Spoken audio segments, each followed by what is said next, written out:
We're going to get ready to do our last session together. I hope that you've enjoyed your time here this morning. I know, ladies, you all got a treat there to hear Tiffany, and the guys had to settle for me, but we'll do one more. There's a story that anytime I have an opportunity to share it, I share it. So some of you all have heard it before if you've been around me. But the story goes like this. There are two boys. She started laughing. There are two boys walking in the woods.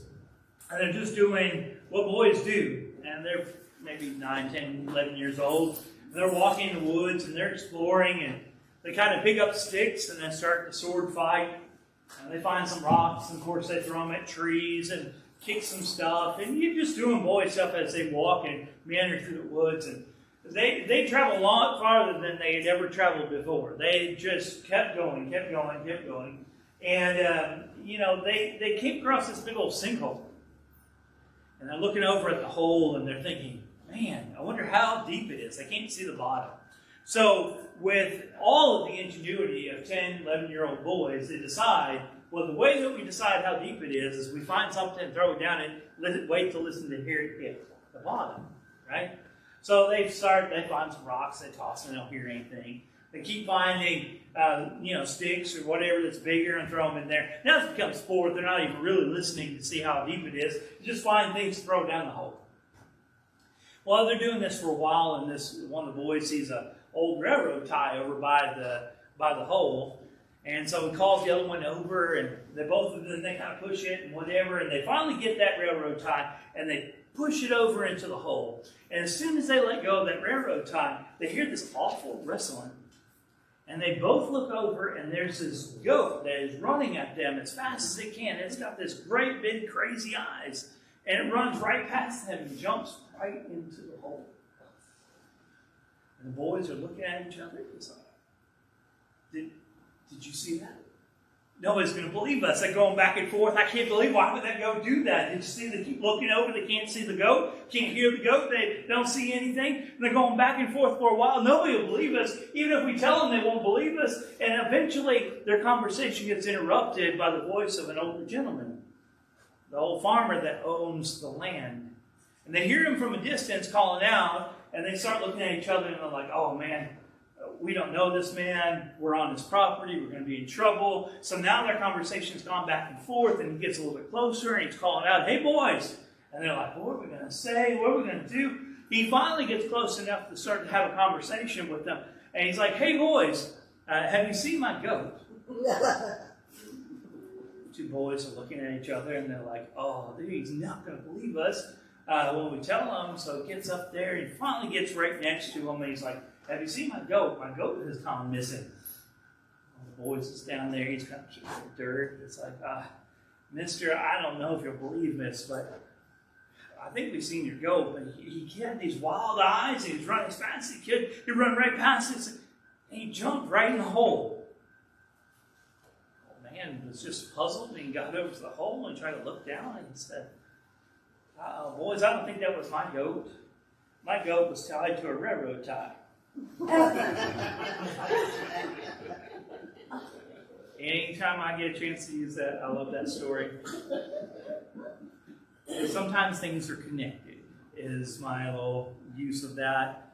Sometimes the things are connected in ways that we see, sometimes in ways we don't see, but sometimes things are connected. Everything we've talked about this morning is connected to having a healthy marriage. It's not one thing over the other. It's not one piece of it over another. It is all of it. And this morning we're going to end with this idea of closeness in marriage. And we might say, we call it intimacy. And there's a reason why I'm saying closeness, because I think when we say intimacy, we go straight to sex or something like that. And there's more to it than that. And we're going to kind of cover that in a bigger picture as we wrap up this morning. So let's start here. In the very beginning of Scripture, we have God creating everything, God creating mankind, and in chapter 2, we have those famous words, and the Lord God said, it is not good that man should be alone. I will make him a helper comparable to him. And Adam said, "This is now my bone of my bones, flesh of my flesh. She shall be called woman, because she was taken out of man." We have these famous words from the book of Genesis as we're talking about the original creation of marriage, the original creation of Adam and Eve, and this bond that we know as being marriage. And as we're thinking about this, I just want you to look at the wording. It's not that, hey, this is someone that I can spend my life with. This is someone that I can have some fun with. This is not just something that has a picture of what the world talks about as far as marriage. Look at what Adam says. This is now bone of my bones, flesh of my flesh. She's a part of who I am. This idea is so overlooked. It's so commonly understood as far as the words, but so overlooked.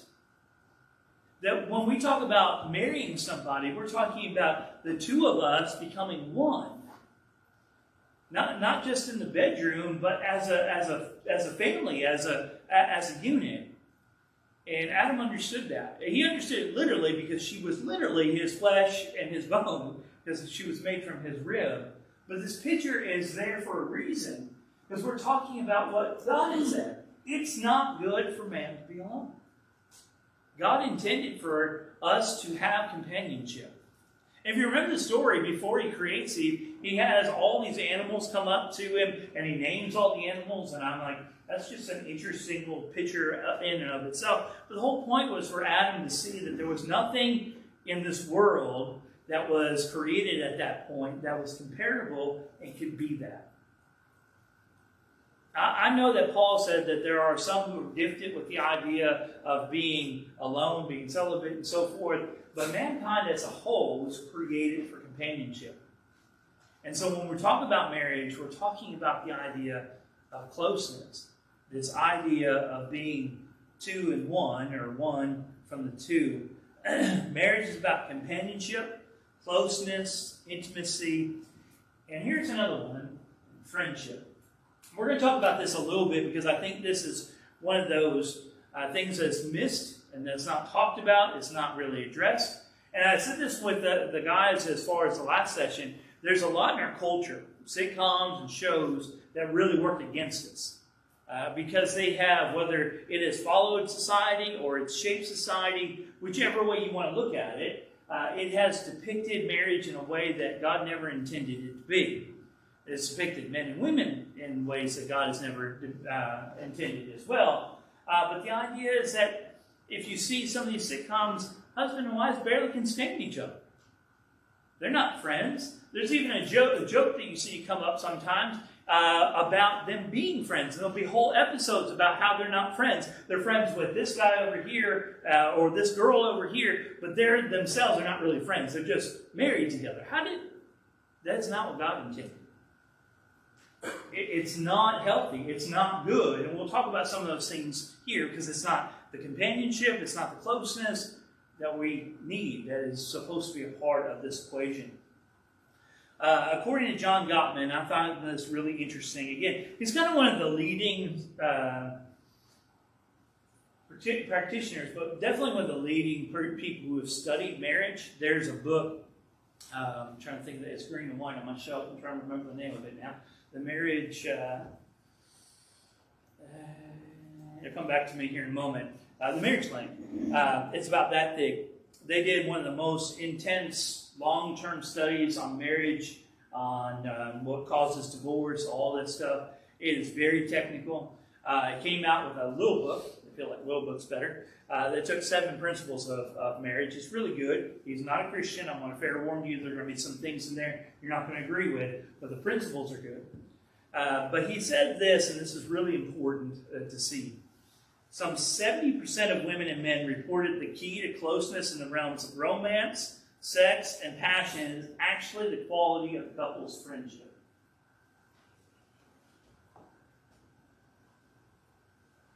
That is not taught in our world. That is not taught. This is that I know of. He is not a Christian, not that we would recognize anyway. There's a lot of language and stuff in his stuff, and some things that we wouldn't agree with. But this is what he found empirically through study of people of all backgrounds, all different beliefs, different races, whatever. This is what he's found. 70%. There is no, it is so vital to who we are as a couple, as if we want to be a better us, if we want to be have a stronger relationship. It centers on this idea, and we're going to talk a lot about friendship, but this idea of closeness. And it affects all these intimate parts of who we are as a couple. I do want to just start from this, from a scriptural point of view, and this idea of friendship. And I'm going to make a little twist on you, so I'm going to just give you a heads up. But I want you to look at some things that are said in Scripture about friendship, and then we're going to come back to this idea. You might remember this passage. It's John 15 and verse 15. It's towards the end of Jesus' earthly life. He's preparing his disciples for his departure. He's going to go through some heavy things. From chapter 13 all the way to the end is happening in one day. I mean, that's the bulk of that book is that final, or that section of the book is that final few days of Jesus' life. You remember in John 13 is where he washes their feet, and then he's going to go to the Garden of Gethsemane and all this. But anyway, in verse 15, he said, "No longer do I call you servants, for a servant does not know what his master is doing, but I have called you friends, for all things that I heard from my Father I have made known to you." I promise you I'll tie back to marriage here in a second. But I just want you to settle in with me here for a moment talking about friendship from God's point of view. Here is the Son of God on the earth, and he's talking about these disciples who have walked with him now for 3 years. They have been imperfect. They have betrayed him on occasion and will betray him. They have fallen short. They have misunderstood. But they have been with him. And he says, "I call you not just servants, but you are my friends." Which is really shattering to know, because then they're all going to turn on him. But look at what he's attributing to friends. Look at what he is putting there. It's the closeness of this relationship. But let's take it a little bit further. There's a study by Ridger and Growers, and you don't have to know those names. I'm just telling you where I'm pulling them from. Observed over a 16-week period, couples grew in their feelings of closeness as they began to share more of their own goals with each other. Now think about that. Now I'm going to go backwards. They have walked with Jesus for 3 years. They didn't just show up on 2 or 3 days of the week for church services. They are with him all the time. They have, I have no doubt, laughed and cried with this man, with the Son of Man. The Son of God. They have seen tremendous things. They have seen heartbreaking things. They have seen miraculous things. They have been through all these experiences together. They're friends. And go back. In their study, Regler and Rowers observed that over a 16-week period, couples grew in their feelings of closeness as they began to share more of their own goals with each other. Their own goals, their own experiences.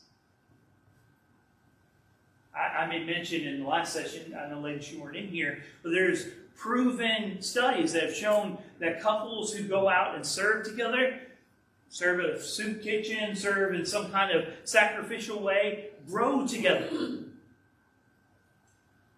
That's why, look at our world, and not to make a commentary, when the church was the center of the community, when couples came together and served each other, maybe not the obvious fruit, but one of the secondary fruits was the closeness in their own relationships. That's been replaced. And if you haven't noticed that, it's been replaced by a lot of things. I'm not picking on anything particular, but it's been replaced by travel, sports, and everything else. And that's where the closeness is. Those families get tied together. Why? Because they're traveling all the time together. They're always together. This isn't something that's new and that's, developed. This is just a reality of who we are. They spent all this time with Jesus. They became his friends. People who spend time with each other, they end up becoming friends. How is it that a husband and wife can spend their whole time in life together and not be friends then? So there's something wrong. Something's missing. So as we explore this more, let's just continue on, and then we'll put it together. The same study, they concluded feeling close to one's partner is derived in part from the feeling that one has access to one's partner's resources, and they're very technical here, I know, and perspectives from feeling understood and cared for by him or her. So the idea, though, when taking resources sounds very technical. In other words, what they bring to the table. Have you ever heard the expression opposites attract? You've heard that before, yes? Okay, if you don't want to speak out, that's okay. I won't put you on the spot. We'll just do this is yes, and this is no. Have we ever heard opposites attract? Yes, okay, all right. Have you ever heard then opposites attract at first, and then they repel later? I'm going to let you in on something that's very, very fundamental. It's probably 80%. It's not always true. There's always exceptions that opposites do attract. Because what ends up happening subconsciously before you even realize it, you admire things in other people that you're not necessarily strong at. You do not appreciate necessarily, I know there's always the person who just thinks they're the world's best at whatever, but you don't generally appreciate the things you're good at. You see them as simple, as easy. I want to do a couple just simple scenarios to you. So, someone who is physically strong may walk into Walmart and pick up a 50-pound bag of dog food, throw it over their shoulder, and never give it a thought. And some 5'2", mom in her minivan pulls in, and husband asks to get the dog food, and she's struggling to get the 50-pound bag of dog food into the bottom of the cart. I'm not trying to pick on her. I'm just trying to set up the picture. He never thought about the ability, the strength he had, because it was just second nature, it was easy. She would have wished to have that strength in that moment. Do you follow me? When we're dating, we're very subconscious about this. It's not something we sit there and rattle off and make a list about, but we tend to be drawn to people who have differences than we do. I know it's cheesy, but they kind of complete us. That's why introverts and extroverts tend to be attracted to each other. I used to claim that extroverts like introverts because introverts never talk, so they get to talk all the time. But it's just true, because there's strengths in each. But what ends up happening is when you spend time together, then they start to repel. If you don't grow to understand each other and grow to appreciate each other the way you're supposed to. So what ends up happening? Feeling close to one's partner is derived in part from the feeling that one has access to one's partner, so resources and their abilities and their strengths. So maybe that young lady is attracted to that. You'll also see this. I'm going to get myself in trouble. You ever see short, young lady, tall, young? Happens a lot. They don't probably even think about it, but I'll get in trouble. All right, so my wife's going to throw stones at me, and there's some others that are a little bit shorter. I'm trying not to look at anybody. I don't want anybody to think I'm picking on them. Is it possible that they even subconsciously, envy the idea that I could just reach up and grab something, where they had to go get a ladder to go get it? We don't even think about it. But then those things start to annoy us. So how do we build the closeness, the friendship, that instead of annoying us, we just grow a little bit closer together? Well, we'll take Jesus for an example. I want you to look at something, because goals matter. If you're not aiming at something, you're not going to hit it. Jesus sought both a bride, because we know that's what his church is called, and a friend. I just shared with you that passage, right, where he called, I do not call you servants, but I call you my friends. We can be a friend to Jesus. We even sing it in our songs. And yet, what is the church but the bride of Christ? They're not, and this is just a fundamental, easy thing, they're not incompatible. They're necessary. Now, why am I putting so much stress on this? Because I think the world discredits this to its own peril. The idea is, well, I don't need to be best friends with my wife or good friends with my wife. I've got all my guys to be friends with. Well, this is a different relationship. Well, yeah, it's a different relationship. It should be a better relationship. This is a person I'm walking through life with.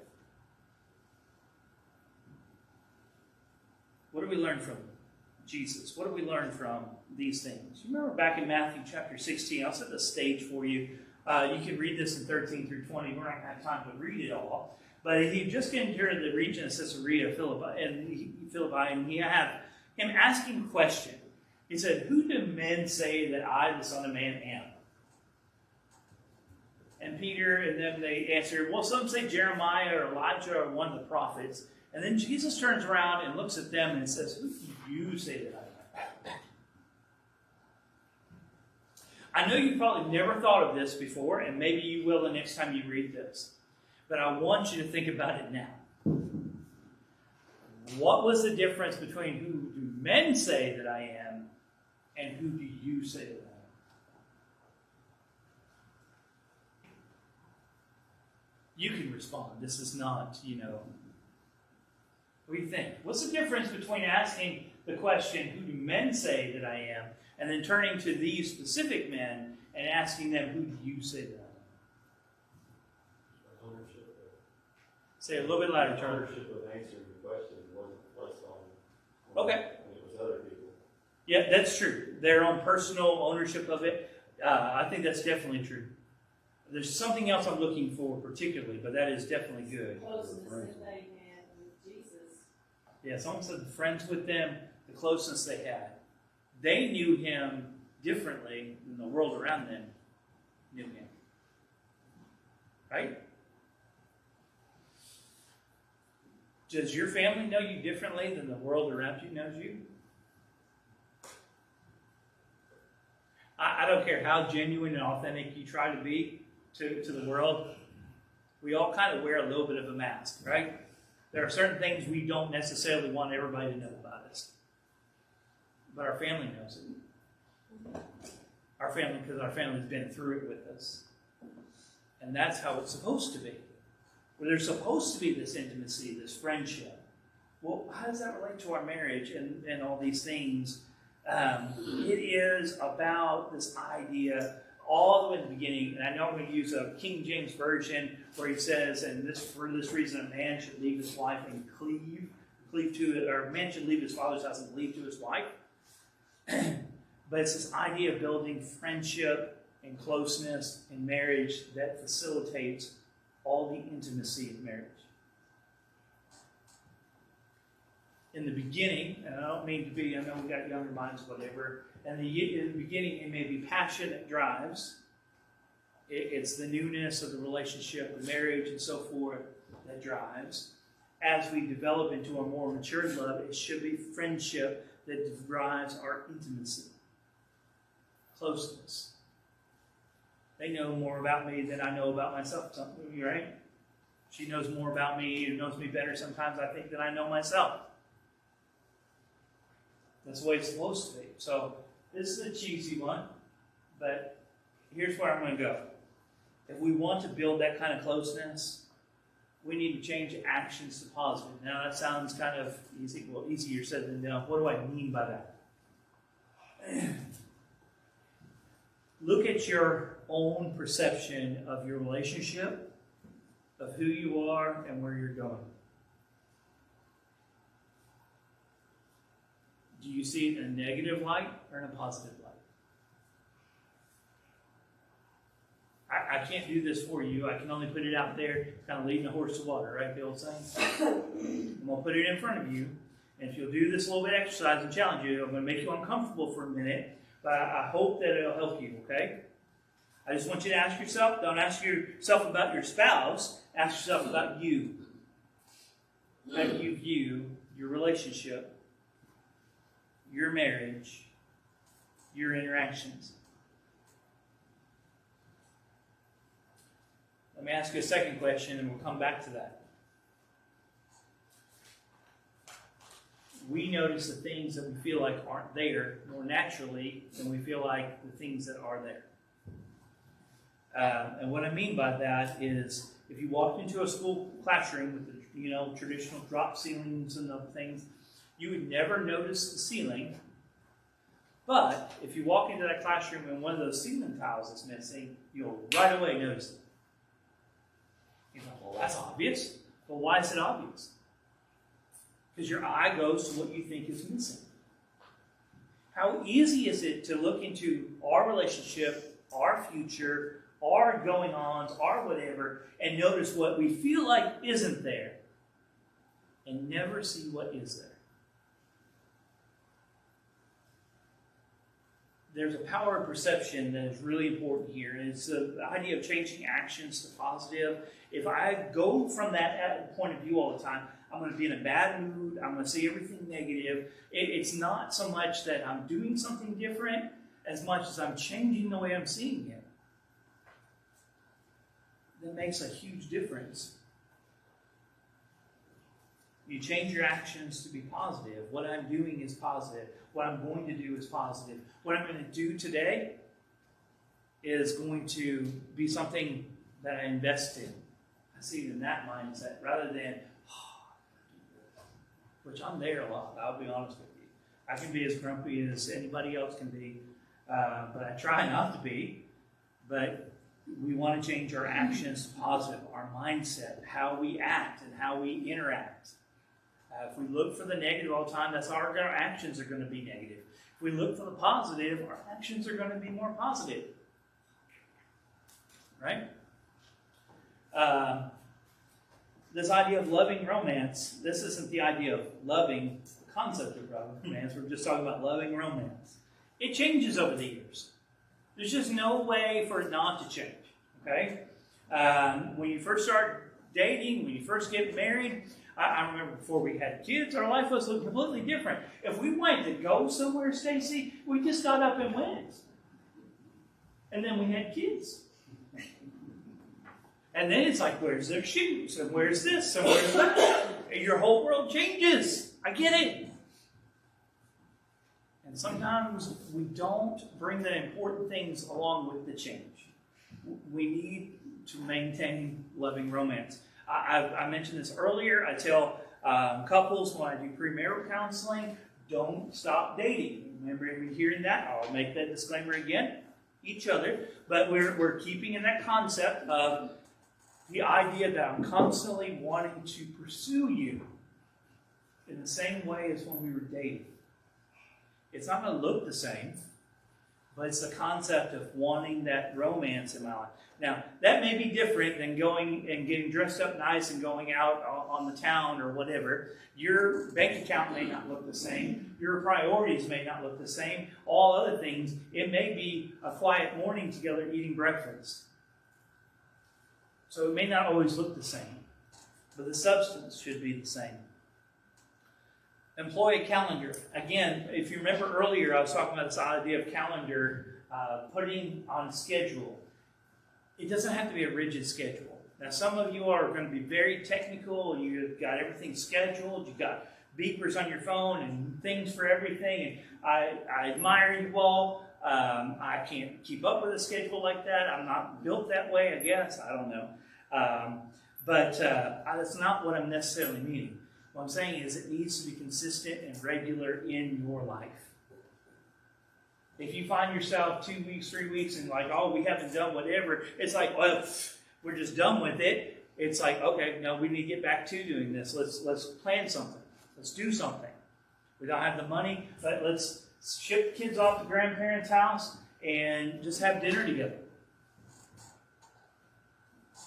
We need to adjust intimacy elsewhere. There's both a positive and a negative to this.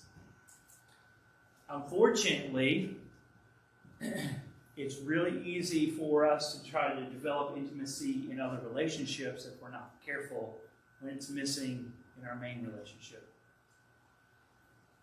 This is, some people call this emotional cheating and things like that. Well, it doesn't happen, it doesn't start overnight.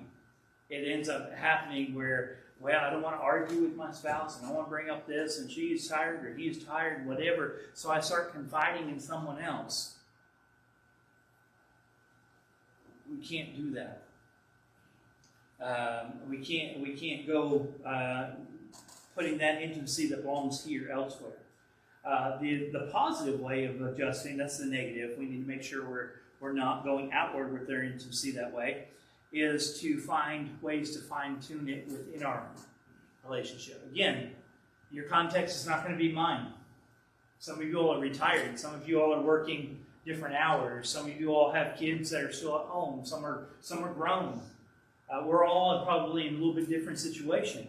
Some of you all have spouses that may leave the country for times and periods. I mean, we all have different situations that we have to build around. So it's really important to adjust. If you're working a 12-hour shift for 3-4 days in a row, it may not be in the middle of that shift that you're going to try to get that getaway from the kids. It may be when that shift is over. But you need to adjust it so that intimacy is found where it's supposed to be. You need to value your spouse. You may be mad at your spouse. You may be going through something hard right now, and maybe that's why you came today. You may be in a great spot in your relationship. I don't know. I'm not here to make a judgment on that. I'm saying you need to value your partner. You need to value your spouse. What does that mean? Look for their good, not just for their bad. Tell them, I appreciate this about you. I appreciate when you do this. I appreciate that you take care of that. How easy is it for us to just go through life? We do, but we never say it. When was the last time that you thanked your spouse for cooking? Mowing the yard. Getting up and going to work. We need to value our spouse. I don't mean to set us up as a standard. I just can speak from our context. There's something that, and I think it just happened naturally, but when we have a meal and when we order in, it's even funnier. It becomes humor for me. But if we have to, because we're on the run, bring home something or whatever. But when she cooks after we eat, whatever, I always give her a kiss and thank her for supper. Because who's watching? My children. Now, when we have to get McDonald's, it's there. I do it too, and I thank her for cooking supper because I think it's funny. She doesn't think it's as funny, but anyway. You know who that's for? My children, because I want them to have a sense of humor. All right. So, but we need to value our partners, right? I mean, it seems so simple. But there are things you could say. There are things you could do. There are things and ways that you can appreciate your spouse without being always cheesy.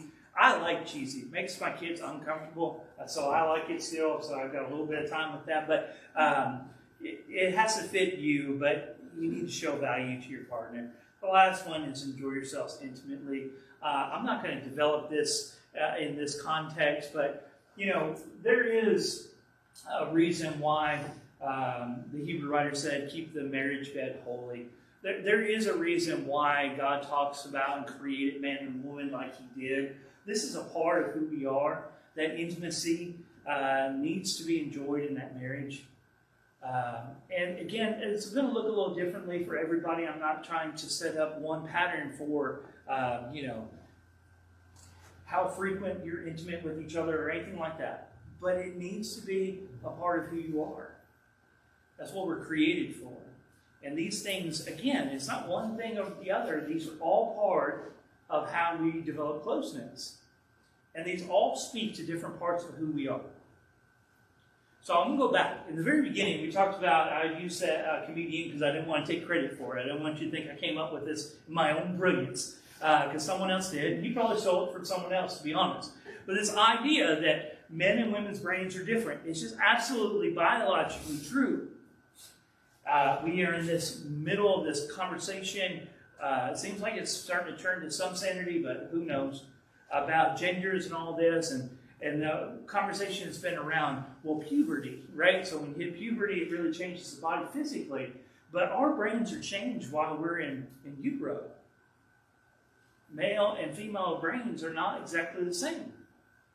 One's not superior over the other one. One's not better than the other. They're just different. And we're going to, all these things are going to look different if I write them down versus Tiffany writing them down. So it's going to take us finding ways to understand each other and cross over, and so I can meet her needs, she can meet my needs, and we can find things together. That's what marriage is. It's not just saying I do and heading off to the honeymoon, and that's what life is going to be. It's unrealistic. And you're going to be frustrated if you think that's what life is going to be. It's not a fairy tale. But it can be a wonderful and beautiful thing, but you got to work at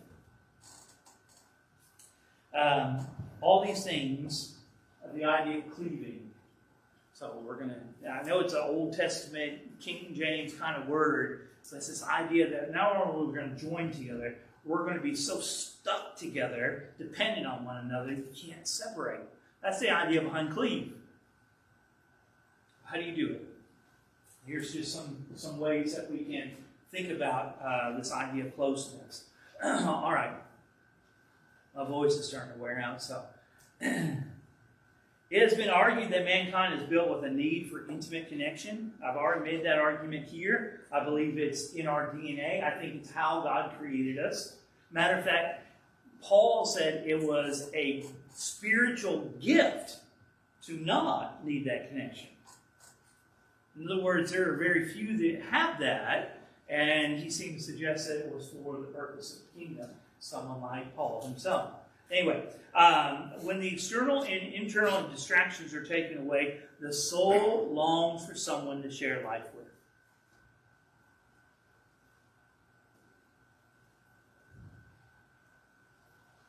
So I go back where we started this lesson. What did God say? It is not good that man should be alone. I make him a helper. I will make him a helper comparable to you. Now I understand that this is from the point of view of Adam, because Eve wasn't created yet. But this is a yin yang. Pull another religion in there. You go. This is a codependent, not in a bad way, but in a good way, dynamic. Woman wasn't meant to be alone either. She was created for companionship. He was created for companionship. This whole idea was what God intended. Now, it's up to us to carry it out. Now, one of the saddest things to me is this idea, well, that means we're just going to drudge and grudge and make it happen. Well, there may be days that you have to do that, but if that's your whole time, something's not right. You need to work on other things. That's the things we've been talking about. Communication, closeness, conflict resolution, how we deal with things. If you're always in conflict, it's going to really be hard to develop intimacy. If you can't communicate, it's really going to be hard to develop closeness. If you can't depend on each other, it's going to really be hard to develop a friendship. And you see how these things interact. It's like dominoes. When one's gone, they all start to fall. So we want to be aware, and we want to be constantly building. When we're thinking about this idea of a marriage seminar, when we first did it, we're like, okay, well, we don't want it to sound like we're having a seminar for people who are in crisis, but we want people who are in crisis to come. We don't want it to sound like a seminar for people who are newly married, but we want newly marrieds to come. We want it to be something that everybody can use. And these things, it doesn't matter if you're newlywed or been married or you're in crisis, all these things are relevant and important. So here's where I'm going to, and we're probably going to end up a few minutes early, and I hope you're okay with that. But I want to leave this thought overall with you. tomorrow can look different. I just want to let that settle for a second. Sometimes we get in the mindset that things are the way they are and they will always be that way and there's nothing I can do. Tomorrow can look different.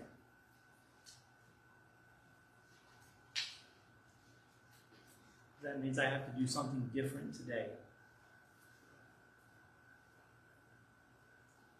I can't just hope that things will change. I've got to do things that make the change. So whether I'm trying to make small improvements, big improvements, change directions, it starts with taking one step.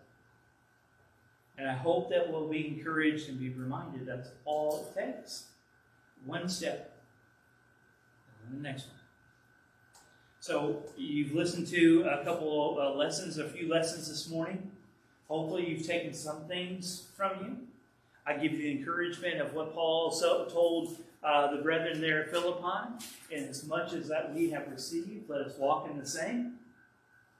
In other words, don't wait till you know everything perfectly. Take what you have and try to use it.